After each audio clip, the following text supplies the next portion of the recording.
fantasy magic.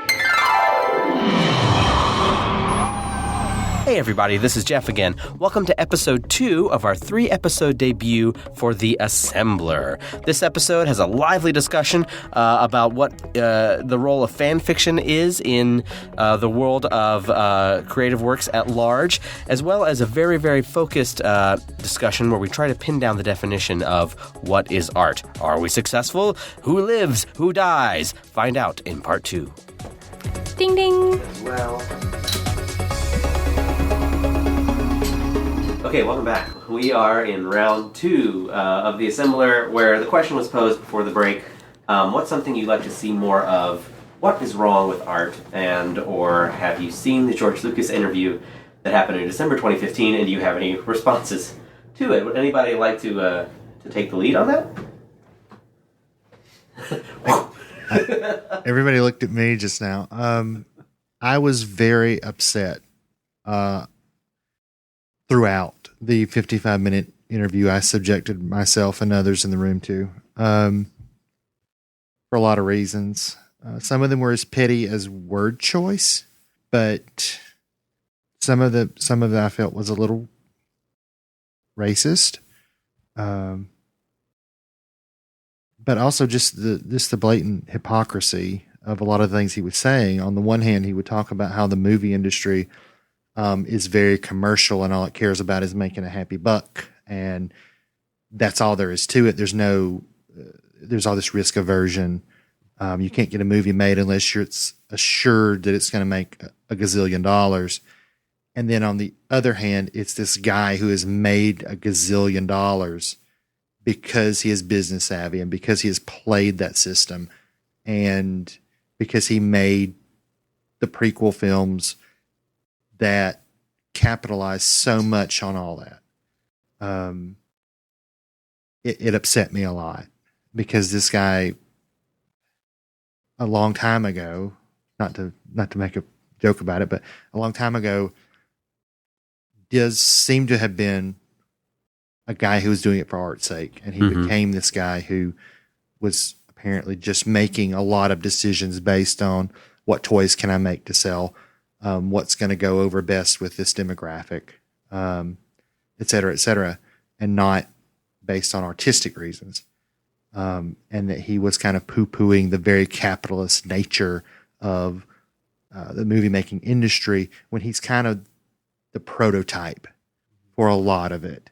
Because everybody now wants to be George Lucas. I want to be George Lucas in that when I put things out, I want to retain as much control over the IP and as many percentage points as I can. I like to say you're getting a Gollum stance as you're doing it. On what's sold, on the merchandising and the marketing and all that stuff that he's known for. One of the things he's known for. And which immediately brings a question to my mind, is that possible anymore? But I think he probably suckered the movie industry once and they won't fall for it again. Because it's kind of like what happened with iTunes, and now that Apple has such an iron fist over the music industry in a lot of ways that the movie industry was like, you're not gonna. You can kind of say the same thing about Amazon, especially with publishing. Yeah.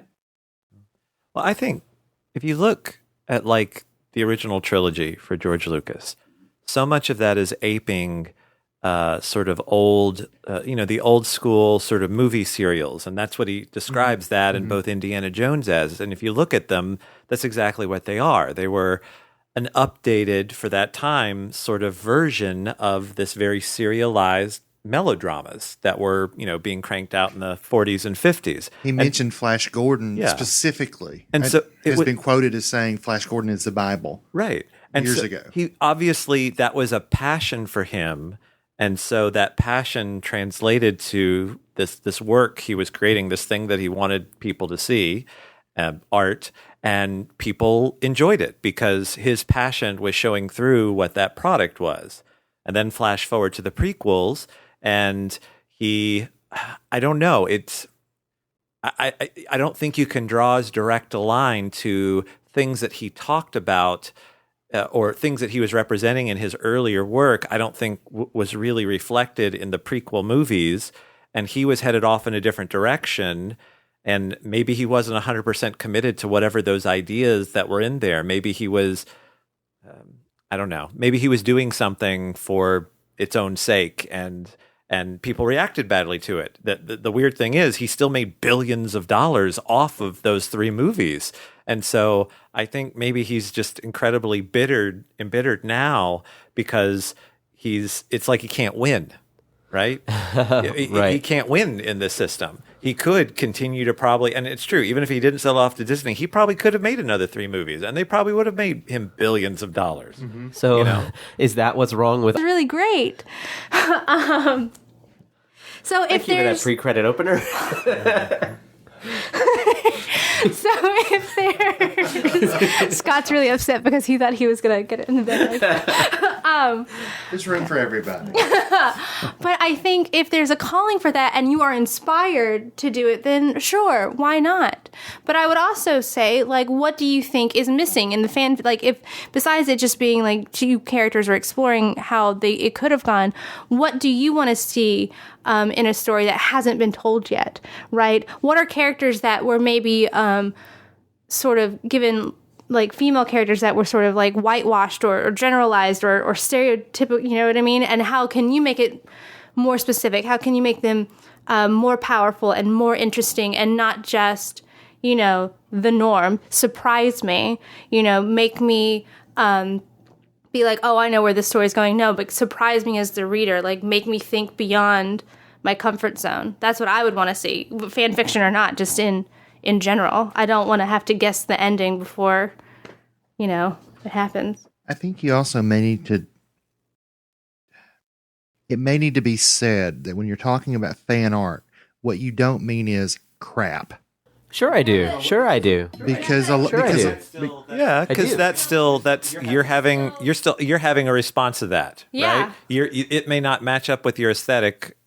I don't know. Well, I mean, is it your assumption by using this word that every piece of fan art is crap? No. Okay. Because there's a lot of original ideas out there that are very bad. Okay, here's where I come down on fan art. But- fan fiction, all of it. Here's where I come down on it. I think that what it actually is, at its core, is just a thank you letter. I think it's just saying, thank you for creating this thing that I love. So I love this thing so much that it's the first thing I think of when I scribble something on a notepad. Like I would have that with X-Men or something forever. Like I'd always draw a little Wolverine, a little Cyclops or something, you know. Or I love. Thank you so much for this thing that you created that I love so much that I'm going to make a cosplay out of it, you know. And it can evolve into, while saying thank you, I learned how to draw really well. I learned how to write, and now I'm telling a version of your story because I am with this community, or I'm telling my own thing, or I'm doing my own thing. But ultimately, I think it comes out of a root of thank you and love for a thing, which is why I think it makes that interview that you saw with Lucas so hard. And I think in its truest form or purest form, I guess, fan fiction in some ways can capture the heart of whatever that product or that universe or that world is, because it's not being marketed or tested in any way. It's not being filtered. It's just somebody saying, I'm taking this in and mixing it up, you know, writing something new, drawing a new picture, whatever, and putting it back out there. And here's kind of how it resonates with me. Yeah. And then see if it resonates with you. Yeah. And you don't know what your effect you had on someone else. You don't know what the thing you created means to someone else until you have seen someone reinterpret it. Right. There's an interesting story I read yesterday that fits in with this, with the fanfic you were talking about. There is a Star Trek fan film called Axanar. That is, and it's been in production for over a year, and it was started as a fan film. They did, I think, like a Kickstarter or GoFundMe and raised a bunch of money. And again, everyone has been volunteering time. It's all people that work in the industry that love Star Trek and want to, do this labor of love. And it was on track, and all of a sudden CBS is now suing them for copyright infringement, even though the people that have been producing and working on it have been working hand in hand with CBS and Paramount and everybody that owns the Star Trek properties. But now CBS is starting to develop their own thing, and it sounds like they're trying to shut them down. But going back to that idea of fan fiction representing, I think, maybe the best in the fan base and the fan population, the producers of it even said, in a way, all of us deciding to come together and maybe volunteer time or, you know, take a pay cut for what they might do for a similar job in the movie industry. It's like we are representing the best of what we think the world of Star Trek is, which is this democratic process and this democratic coming together of all these disparate people to create this thing.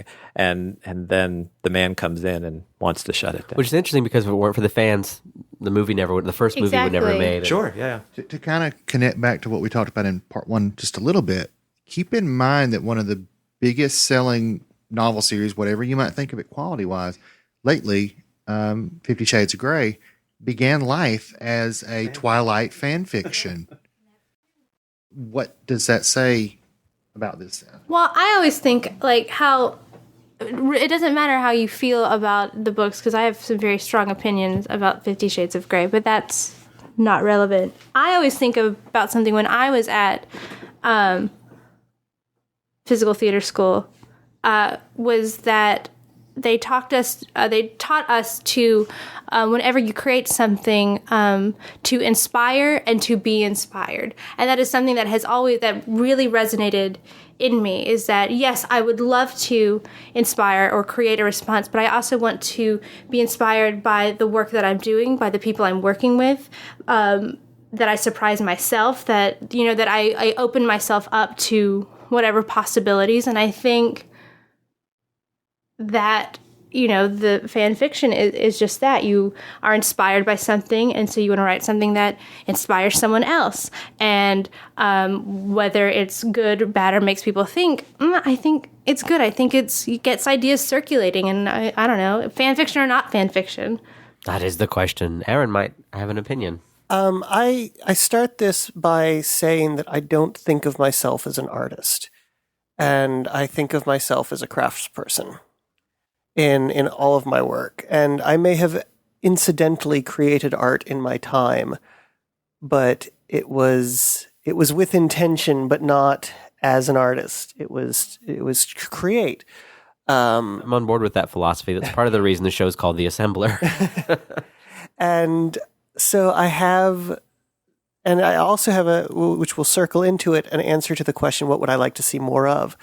And that is, I'm really interested in seeing more original properties. And I know that there's nothing truly new in the, you create something from something and it reflects this thing, and there's only so many stories in the world, and it's just what window dressings you put on them. But I think as a craftsperson, I think fan fiction, as you brought up, is a wedding stone. It's a way to really hone your craft without having to come up with the property ideas of, I need to think of a spaceship to draw, to practice drawing, to practice as a model building. Okay, well, there is one here, and I can draw this one, and I can craft this one, and I can take it and use it as a Lego brick in my own creation. But I think there is also something to, I think everybody should be creating all the time, either fan fiction or whatever else. And this goes into Sarah's talk about a surgeon's craft being artistically produced. A groundskeeper, an accountant has a intent to do the best work they can do, takes it from a functional level to something more. And is that art? Is that craft? But I don't necessarily, even if the fan fiction property is inherently, definitively, objectively superior to the original property, I'm much more interested in what's in the new guy's head than what the new guy, gal, person, computer can create from the old guy's head. And I'm just curious, even if you just change the window dressing, what changes when you take the ideas of fan art creation and apply your own dressings to it as a creation? But I don't think people should not do fan art. I think people should do and create what they want to create and what they want to see and what they want to try and experiment with. And but I'm much more interested what the next I want to see step A and step B and not step A.5. It seems to come back to the first principle of what is the thing that only you can do. If I can speak to that just for a second. I know I'm talking about this a lot. This was I kind of baited you to make this You did. your topic. That's the point. I think, first off, I was given the opportunity not too long ago to go speak to some high school kids as kind of a career day thing. And one of the things I told them about the creative side of the writing that I do is I do not care if you read comic books, if you read Twilight, if you read War and Peace, if you watch good TV, bad TV, movies, if you write fan fiction, if you're the next James Joyce, if you're doing something every day, or as often as you can, because we're all super busy, but as often as you can to practice, if you're taking in and watching how people craft a story, whether that's on film or in words or on a canvas, however, that's what's important. That's what hones your skills, because you can look at a story on Agents of S.H.I.E.L.D. and see how that's put together with the narrative and the characters and all this stuff. And then you can apply that to what you're doing. And that's what's important to keep sharp. As someone who has, I don't care, I've written a lot of fan fiction. I can speak to what Aaron just said. And when you take those ideas and say, okay, how am I going to make these ideas that I had for these characters in fan fiction my own? You can't. Not really. It's not been my experience that goes real well. But not that it goes poorly, but that you can't take Captain America. And if I'm writing a Captain America fan fiction in the Marvel Universe, I can't take Captain America and put Captain America in my own universe and say, what would Steve Rogers do? Because at that point, he's in a different environment. He's a different person. He's a different character. Yes. And it's new. It's the same basic idea. I've got this good guy patriot who always tries to do the right thing, and he loves his country, and that's still the same. But after a while, it stops being Steve Rogers. Yes. And becomes somebody else who just happens to bear a passing resemblance to Steve Rogers. Yes. You can't. But I think you've made your own. I think you've circled into your own argument. I'm agreeing kind of with Aaron. You can't do it. After a while, it just becomes good, right? If you're doing it right. Because but you I understand now. Yeah. I understand now. Okay. I can't take Wolverine and say, well, I'm going to put Wolverine over here, and just change the name and that sort of thing. And wait, no, maybe I don't understand. Okay. Let me make sure that I. Okay. Are you saying that you cannot start from fan fiction and then end with a new creation in the world with original characters? Yes, you can, but you're not in the same place you were at the beginning. That's just the journey. That's just the thing. I mean, that's how you get from. That just sounds like how everything is created. But it's not. It eventually, at least for me, I don't want to generalize about this for everybody. At least for me, it wasn't just I'm going to take these characters and strip off and file off the serial numbers so that I won't get sued because I want to tell a story with these characters.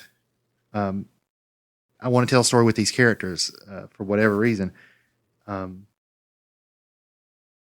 still got the basics of a lot of those characters that I messed around with in fan fiction in these new characters, but they're not the same people. They can't be. But those are who I'm interested in reading about. Right. If I'm reading a Scott Smith story, Right. I want to see if you take this down to its atomic structure and reapply the Scott Smith universe, what those crystals generate into. I don't have as an audience member. Right. I don't have an interest in necessarily, and this is hearing what you have to say about Captain America as a story you want to tell me about Captain America. Mm-hmm. I have an interest of what you want to tell me about a patriotic guy who always wants to do the right thing. Okay. What if I were writing Captain America? Like I was about to go there. That was that little glitch in my, as I was saying. I'm with you I on that too. understand that major intellectual properties are many writers, multiple incarnations, But I think maybe what you're saying is you're interested, as I am, in primary work over derivative work. If you become the writer of Captain America, then you are contributing to the primary work. And that's a big win on a lot of levels. That's a big win creatively because, there's a new piece of primary work in the world that is from that character. And that's a big win socially because, hey, our friend Scott's writing Captain America. That's amazing. And that's a big win as far as like you got cred. And why does it suddenly. matter that you have the branding approval to do that? I don't know. It does to me though, as an audience member. it's okay. I mean, it doesn't to me, but it's okay. We don't have to like the same things. I think Exactly. it's okay. But I find that I would be more interested in. I don't follow the long-term arcs. I sort of follow what the characters have done, sort of as the long term. But I'm much more interested in a new thing or a new thing to me than hearing, the 3 Spider-Man origin movies that have come out over the last. Yeah. However long it's been, I don't want to. And those are all primary works, and everyone's anymore. over it. And I don't want to hear. I want to see. I could even be like, okay, I've seen Spider-Man. Great.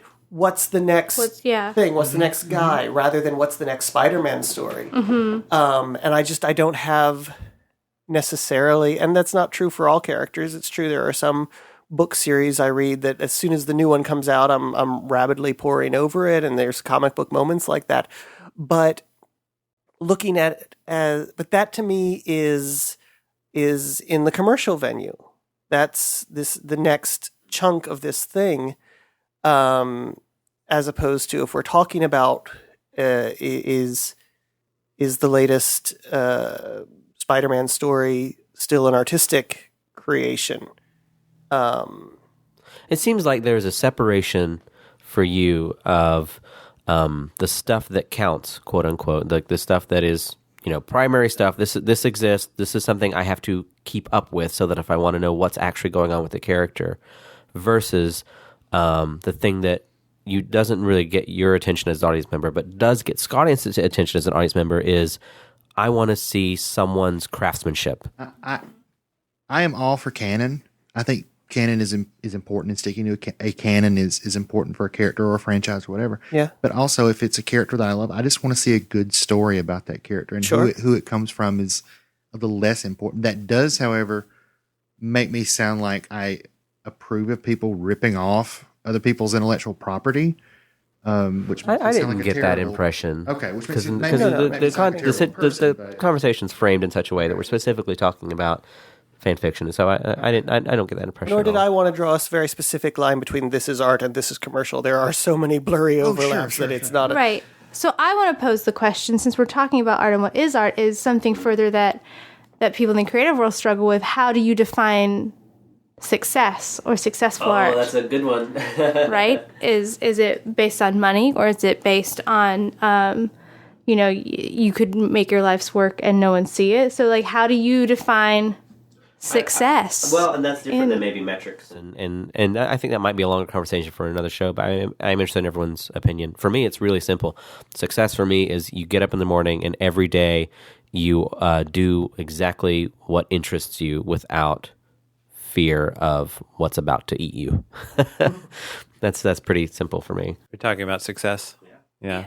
I think for me, it's just, I think being happy or satisfied. Like, I think I understood a couple of years ago that my definition of what success is very different from maybe mainline or streamline. Certainly, financial security is a part of that, but I think you understand and accept what amount of money you need to survive, and, okay, so I just am a bit more frugal. I don't eat out every night or whatever, buy fancy things, My mom will fix that and buy me a countertop convection oven that I don't need. So It's an amazing gift. gigantic. But also, too, here we are sitting talking about Marvel movies and Marvel comics and things that have, initially started in some guy's apartment that have now blossomed into billion-dollar industries, and we're using them as our examples of in talking about fan art. So because we're calling them successful, aren't we? Right, and so are we calling it successful art if you can make a crap ton of money, or because it created a response that also so that's for me. I'm trying to Don't you have to have a certain just sheer quantity of fans to have any appreciable fan art sphere?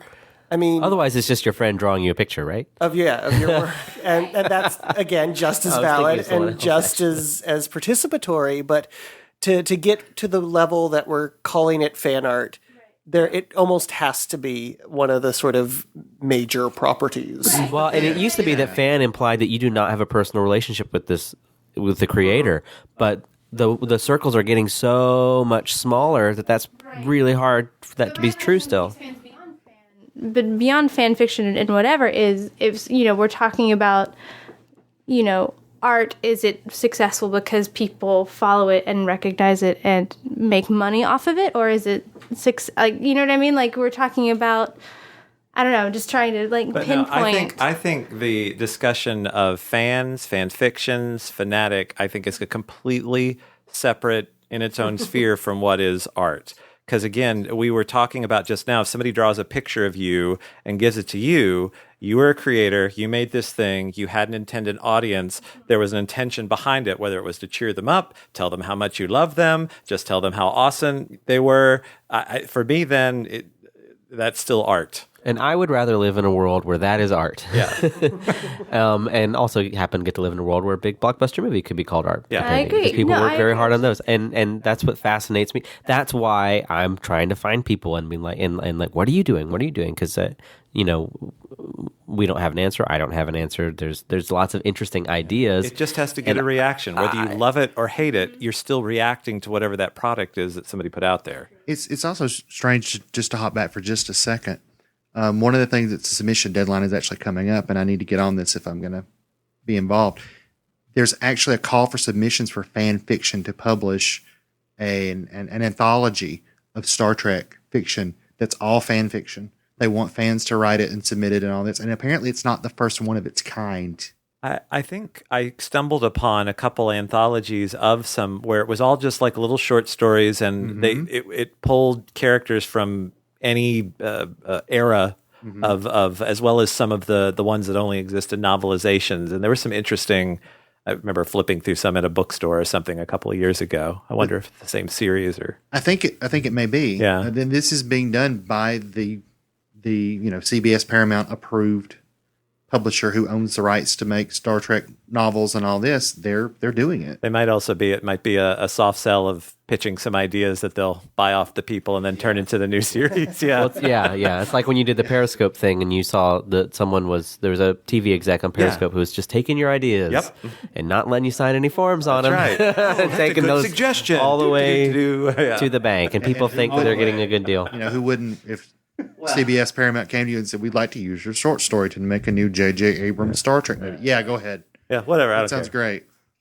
Well, I think that'll wrap up round 2 for us for now. We're going to take a short little break, and then we'll do a shorter round 3, I think. But what I'd like to think about between now and round 3 is pretty simply what do you want to see some more of, or what I really, really want to know, if you don't have a question, what do you want to see more of, or an answer to that?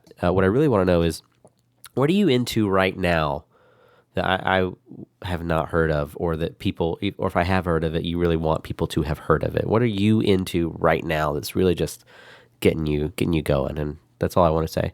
So take a short break, and we'll come back for round 3, and we'll close this puppy up. All right, a lively discussion of fan fiction and what makes art, and that was round 2 of the pilot for The Assembler. We've got one more episode left in our 3-part debut, so stick around. That'll come next week. So see you then.